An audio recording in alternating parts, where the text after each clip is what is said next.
ഒന്ന് രാജാക്കന്മാർ അധ്യായം 15. അബിയാം.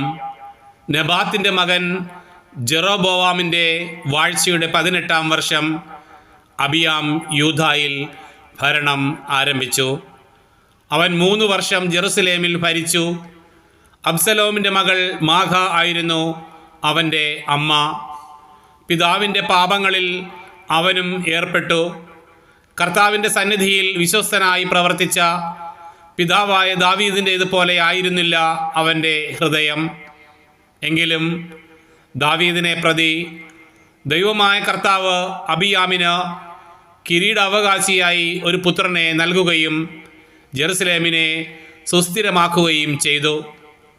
ദാവീദ് ഹിത്യനായ ഊറിയായുടെ കാര്യത്തിലൊഴികെ കർത്താവ് കൽപ്പിച്ച യാതൊന്നിലും നിന്ന് ആയുഷ്കാലത്തൊരിക്കലും വ്യതിചലിക്കാതെ അവിടുത്തെ ദൃഷ്ടിയിൽ നീതി മാത്രം ചെയ്തു. അബിയാം ചെയ്ത മറ്റു കാര്യങ്ങൾ യൂദാ രാജാക്കന്മാരുടെ ദിനവൃത്താന്തത്തിൽ രേഖപ്പെടുത്തിയിട്ടുണ്ടല്ലോ. അബിയാമും ജെറോബോവാമും തമ്മിൽ ജീവിതകാലം മുഴുവൻ യുദ്ധം നടന്നു. അബിയാം പിതാക്കന്മാരോട് ചേരുകയും ദാവീദിൻ്റെ നഗരത്തിൽ സംസ്കരിക്കപ്പെടുകയും ചെയ്തു. അവൻ്റെ മകൻ ആസ ഭരണമേറ്റു.